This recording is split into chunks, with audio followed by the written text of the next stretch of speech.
Cultural diversity adds richness and life to a school environment. It can also pose special challenges to educators as they work to meet each student's particular set of needs. Among other variables, teachers and administrators must consider differences in culture, language, and prior schooling.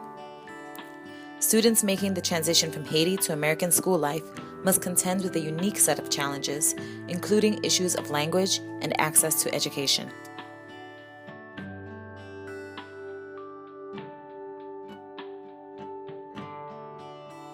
In Haiti, not everyone could afford the money to send their kids to a school that speaks just French or Creole. It's either you have your parents work hard, and then they could afford to send you to a school where you learn French, which is what they try to make everyone speak is French. They try to get rid of most Creole. I don't know why, but I think it would be the best to have both languages so that everyone could learn everything equal. Because there's some area you would go, most people just speak Creole, and then they wouldn't understand what you were saying in French. This island of La Gonâve where we are on, there's over 200 schools. None of the children in these schools have parents that speak French at home, and yet all education is being done in French. So it's not surprising that that the percentages that actually succeed. So the government, if you look at Haiti today, 50% of the kids can afford to go to school. There's only 20% of the schools, a little more now, that are actual public schools. So the rest are private, which doesn't mean they're wealthy, but they're private. You have to pay something. And so 50% of the kids only are in school. And then of those 50%, they say 20% manage to get into 7th grade. There's a 6th grade national exam, and you must pass that in order to go on. Then there's a 9th grade exam, and being the French system, there's a 12th grade exam and a 13th grade exam. So they say that by the time you're trying to graduate from high school, only 2% of that population has graduated from high school. So Matanois feels that's because they're not being taught in Creole. So we've been pushing using Creole as the language of instruction. So even though we are teaching in elementary school in Creole and then introducing French as a second language, last year we sent 25 kids to the 6th grade exam and 25 passed. Well, in the case of Haiti, I really think that means just teaching in one's mother tongue, which in Haiti is Creole. A lot of the schools here are taught in French, which is the language of the colonizers of Haiti.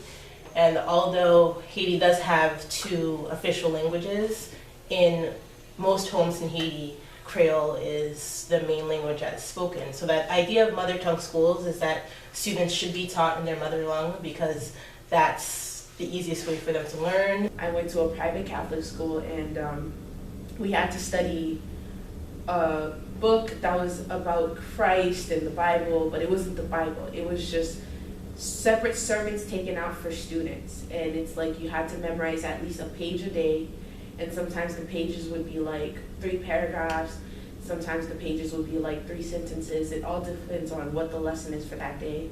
And memorizing that was key importance because you had to recite that every morning. And in order for you to do that, and on top of every other lessons you had to do, you had math, you had science, you had French, and you'd have to memorize all of that and to recite it the next morning in front of your teacher. And the hardest part would be the fact that if you don't recite it properly, the teacher was allowed to hit you, was allowed to punish you, and your parents, and when you got home, if your parents would know, they also might punish you. Times in the countryside, I can't really speak to the city.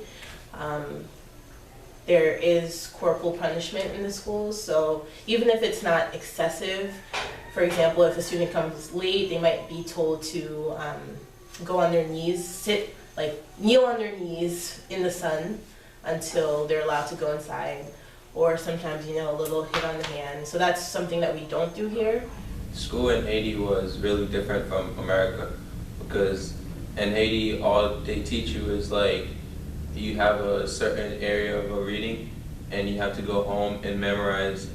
But in the classrooms, you'd have to repeat after the teachers all the time to get the whole sentence down at once. And your homework was to go home and memorize that whole sentence and then come back in school the next day. Everyone had to recite it back to the teacher.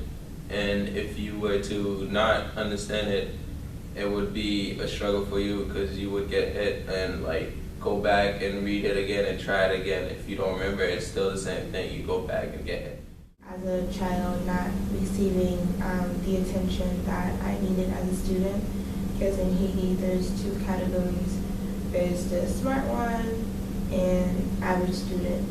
So I was part of the average student, and believe it or not, it was really frustrating to me as a student in Haiti because if I didn't get something right away, I knew that a professor would never stop for me to, really understand. And even if they were to stop, they would always make me feel like, I was bothering them to ask for, more explanation because I didn't get it as, another student that would get it in a matter of seconds and even with no explanation.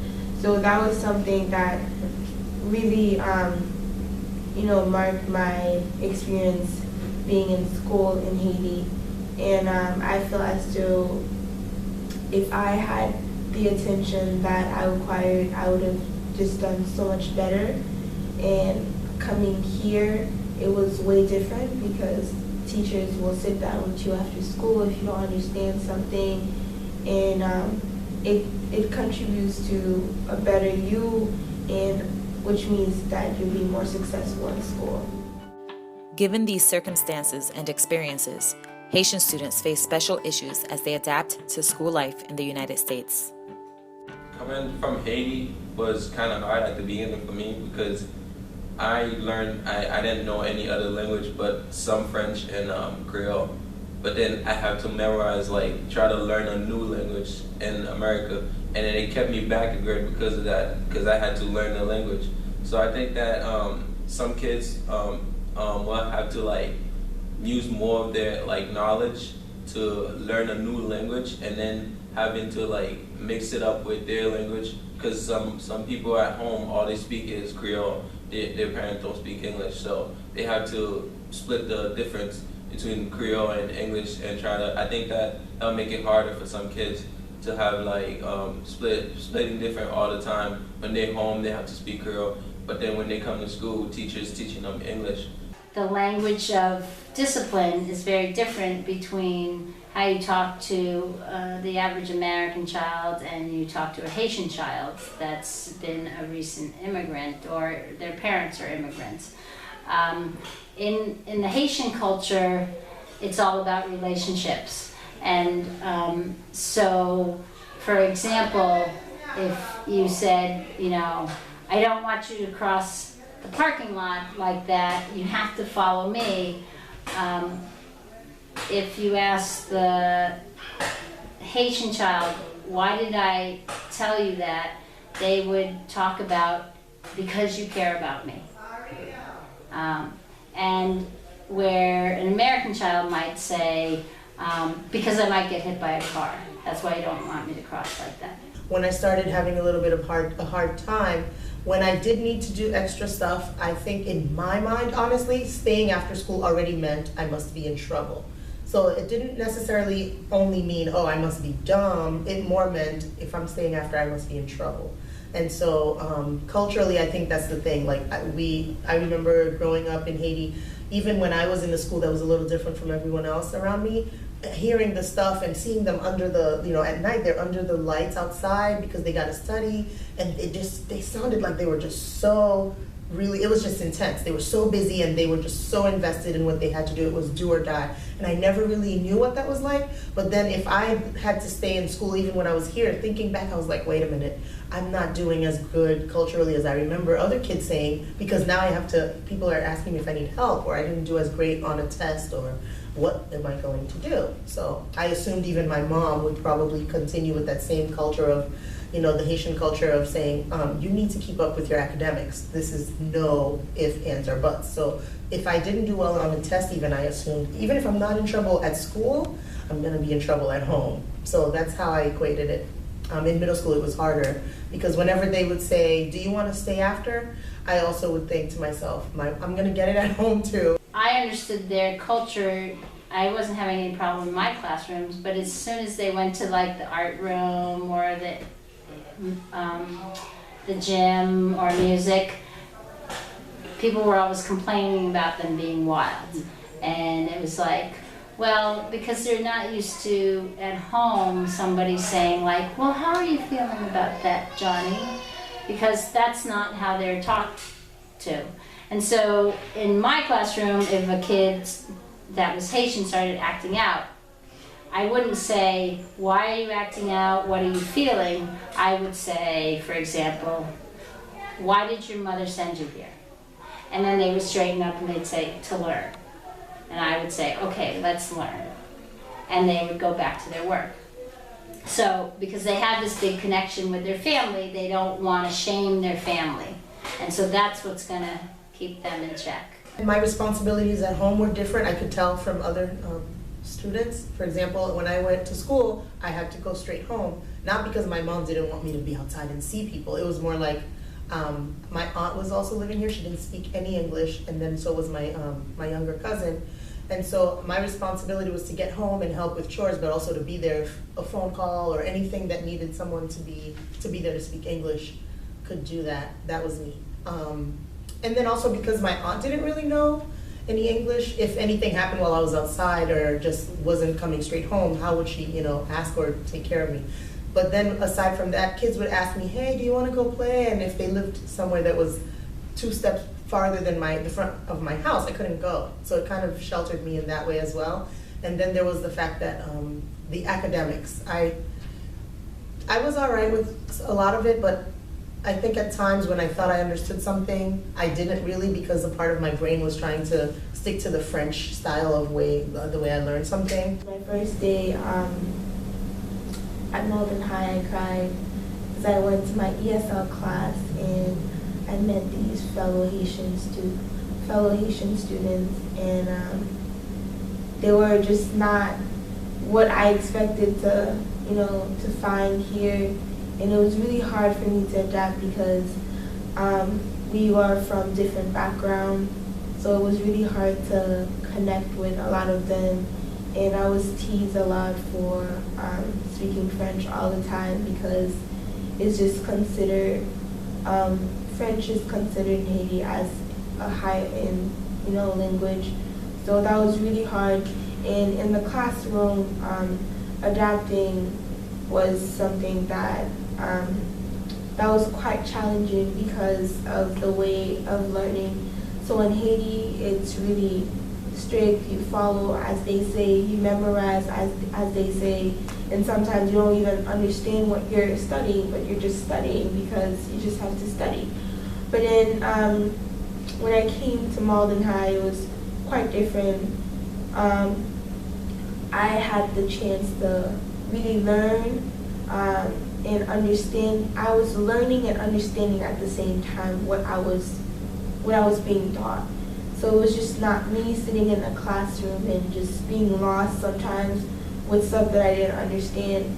And I did have high expectations from the professors, but then at the same time, it was not as intense as in Haiti. I felt comfortable with what I was learning. I felt that I was being understood, and I felt that if I had any issue, I could go to my teacher, and I know that I would understand some way, somehow. So I think that I found a lot of support when I came to Malden High School, and that contributed to me being successful and having good grades. And I was so amazed, and I was like, oh my God, like I'm really getting these stuff. And I really understand because I just had teachers that took their time to make me understand. As educators striving to create and maintain an equitable, nurturing, and supportive environment where all students are valued and encouraged to be successful, how can we facilitate the transition to American school life for students from Haiti? I've been here for 2 years and I was more accustomed to, I guess, an American style of working. Since I've been here, I've noticed that the students are the same as any students anywhere else. But what I've noticed that's different, well, not much different, but I've noticed that the teachers are especially close to the students here. It's not just, a leader-follower relationship, it's more personal. So, for example, during recess, you'll see the teachers playing with the students, and I enjoy that type of culture where there doesn't seem to be a separation between those who are supposed to be in charge and those who are here to learn. What I think is like some kids, when you try to like help them learn something and then they kind of get offensive to it. So I think the best way that would be helpful for like teachers and students is to like compare, like have a definition of a word and compare the two words in both language and have the definition in both language and help the students to like learn how to read it in both language. And I think that would be a really good help for students to like know the words means the same thing, but they just have different meanings in different languages. What Matuma provides is another way, because a lot of times teachers at other schools just don't even realize there's another way to teach their students, to run a school. So a lot of times when schools come here for training, they're shocked. They might have heard of what we've been doing, but to see it actually happen, especially with Haitian students, I think shows them that it can also happen in their schools and happen in the country. It's really hard for students who came from Haiti to be that. It's really hard for them to like change because they big experiences. They change it. Everything is different. The school, how they teach us.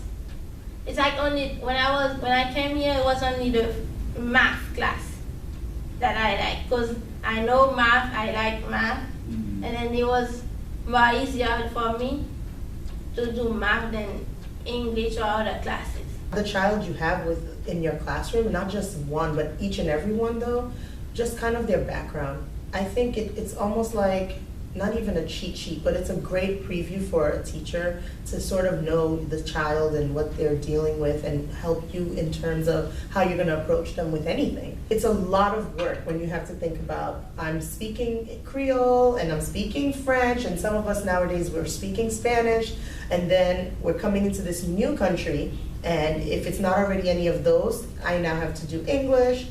And even if for some of the students, they enjoy language, like me, for instance, the issue then becomes the academics and the like trying to get used to the difference in the culture and the systems. And it's a lot also to get for students to get comfortable with their peers. And so it's a lot of things going on at once. I just think facilitators, teachers should just be more mindful of the same way you would walk into someone else's country, you'd like them to welcome you. You also wouldn't want them to, it's different if you come into somebody's country and you're like, oh hi, how are you? They say hi and then they walk away. That's fine, but it's not the same as making you feel that warm and welcome feeling, especially in a school where you spend most of your day and you're gonna be learning and you're gonna be around these people, and this teacher is sort of like another parent to you. You'd like to know that they wanna put in the effort to get to know you and to help you get to know yourself. I mean, let's be honest, when you're at school, you're not just learning about how to do math or science, you're learning about yourself and how you do socially as well as academically. I think it's great for facilitators if they notice that a child feels like they're alone in terms of maybe they don't have anything in relation to the teachers or other kids around them, that it's important to take care of helping them feel comfortable in that sense, especially because a lot of times their own parents don't really have the know or the access to help them do that. And as facilitators, I think we have a big pool of resources to help do that. And I think it's great to bring that as teachers into your classrooms. I think another thing is it's really good to know when you work at a school, for example, or even with students, that you learn about the majorities. Like if you have a high population of a certain group even. It's great to learn about their background. It's really important, because some things I remember now is you'll do something culturally that's acceptable, that you'll come in and do it in a different culture and it's totally unacceptable, and that could be the student, and sometimes it could be the teacher. I think it's important to be aware of that, because it matters. People get in trouble, and then both adults and children, and then it's because, for perspective's sake, there's a whole cultural difference. Often, out of respect, adults and kids will look away when you're talking to them. So, and I know it's total opposite, you know, in American culture. Look me in the eye, look at me when I talk to you. And for them, it's like you're saying, insult me, you know, and it's like, what?